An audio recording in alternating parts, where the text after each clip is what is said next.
Welcome to our channel. This is JC Rock and Metal Reviews. My name is John, and today I have a really big ranking for you. I will be ranking the Helloween albums. We'll be including the new 2021 self-titled album, and there will be 16 albums to rank. But before I begin, if you haven't subscribed, please subscribe. I do rock and metal reviews, rankings, and a lot more. So I'm not going to waste any time. Like I said, there are going to be 16 albums. They released their first album in 1985, and their last album, which was actually like last week in 2021. So I'm just going to jump right into it so I can keep this video fairly short.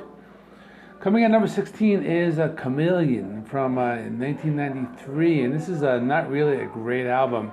It's their worst album, and the last album with Michael Kiske on vocals, who actually came back on the new album. But they just experiment in like so many different styles. The album has no focus at all.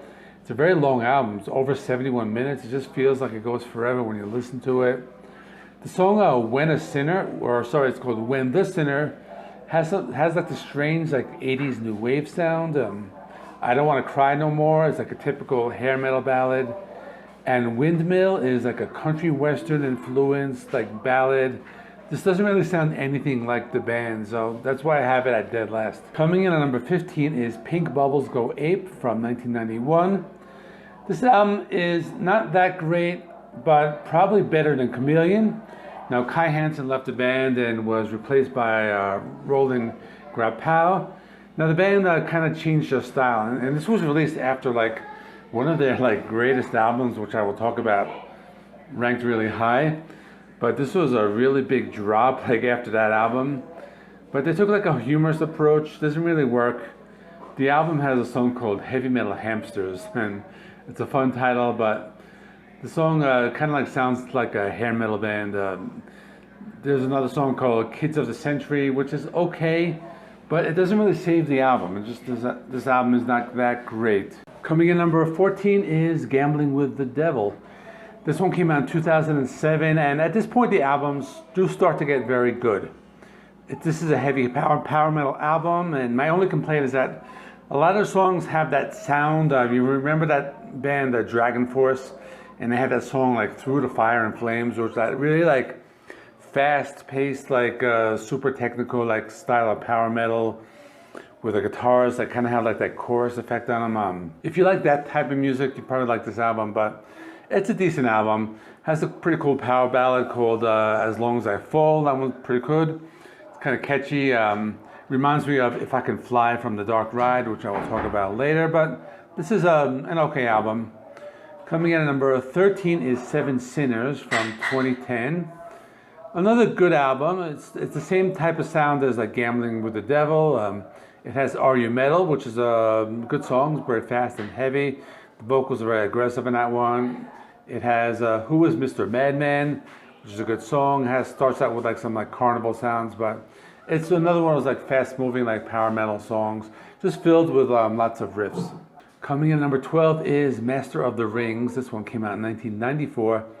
Now this is the album that was released after Chameleon, and it was a step in the right direction.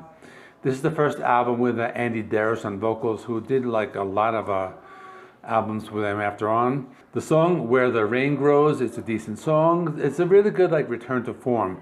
It's just fast and heavy power metal, kind of like a throwback to like their previous albums. Really nice crisp sound. It has a cool song which kind of has a different song called Mr. Ego, which is dedicated to Michael Kiske. This one has like kind of like a more commercial sound, but I like this one. Coming in at number 11 is The Time of the Oath. This one came out in 1996. It was a follow-up to Master of the Rings, and I do feel it's like a little better.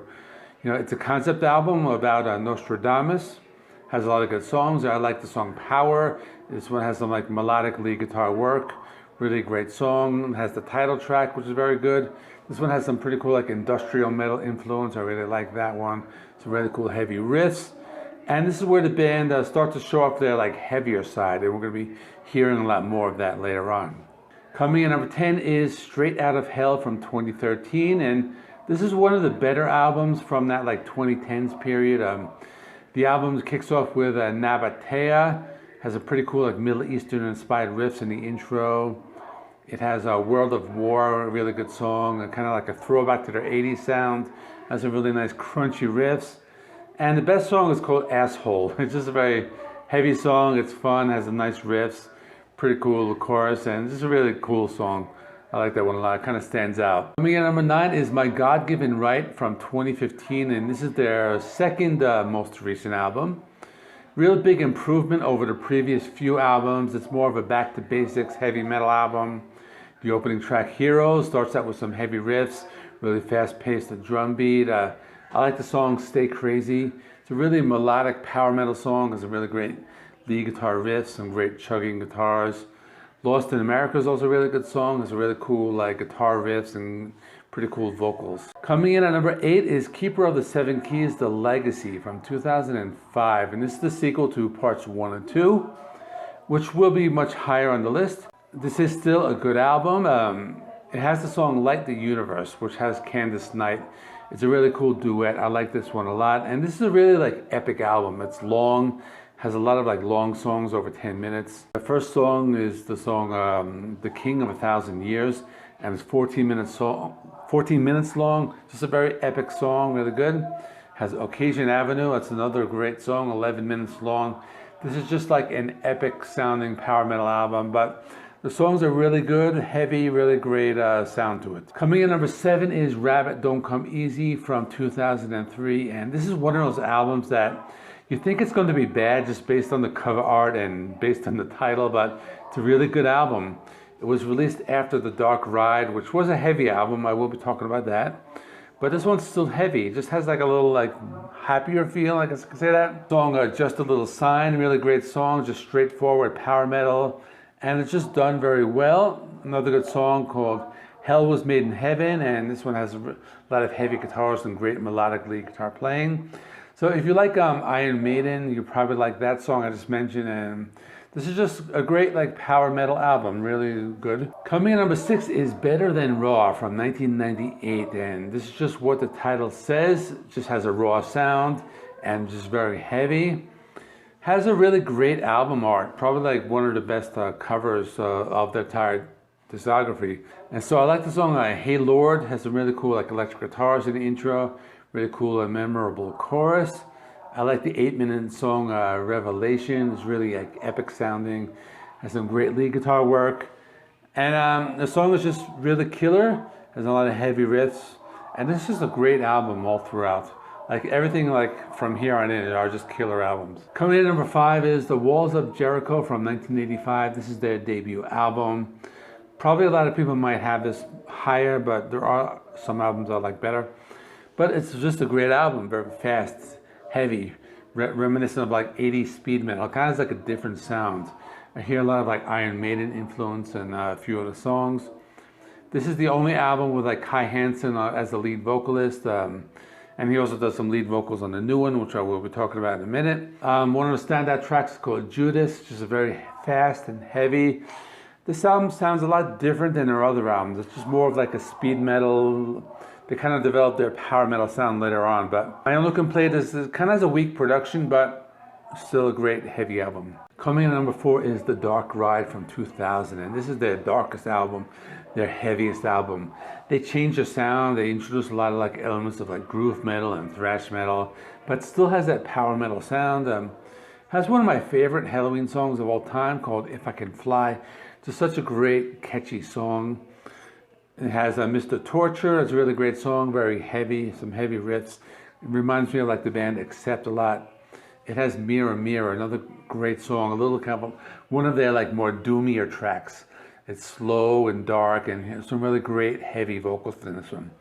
This is just a killer album, like start to finish. This like almost would have been like my number 1, but there are 3 other ones, and you're probably like wondering, you know, where's the new one? I haven't talked about it yet. Well, I have the new one at number 3. This is their self-titled 2021. Just a killer album. I have a full review of this, so I won't talk about the songs too much. But it is very rare that a new album will rank so high on a discography. And it's not just because it's new, it's just because it's good. It just has, it's like the best of like their entire discography. It just has the best of all their albums. It has pretty much all the vocalists. I talk about this in my review. hear about that. But such a great album, ranked at number 3. At number 2 is Keeper of the Seven Keys Part 1 from 1987. And this is their first album with Michael Kiske. Often considered like the first like true like power metal album. Lots of great songs. My favorite is Future World. Really great vocal performance. Very catchy, very memorable. It has the 13-minute song Helloween, which is just another great song.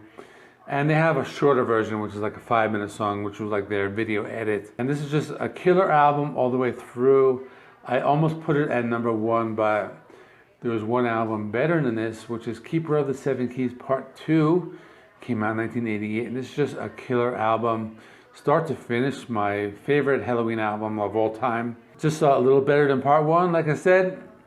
It has I Want Out, their most popular song. This one was played on MTV's Headbangers Ball very often. It has Eagle Fly Free, probably their second most popular song. Just one of those great, memorable power metal songs, and just a song that just sticks in your head.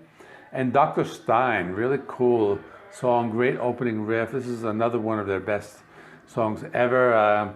Great lyrics, you know, it has that like Frankenstein's monster lyrical content. I really like the song, and this is just killer album all the way through. You know, Part 2 was a lot better than Part 1. And that is it. So let me know your ranking of the Helloween albums. Comment below, let me know what you thought. Coming up this weekend will be some new releases. So please check out my in-video links, and I will see you in the next one.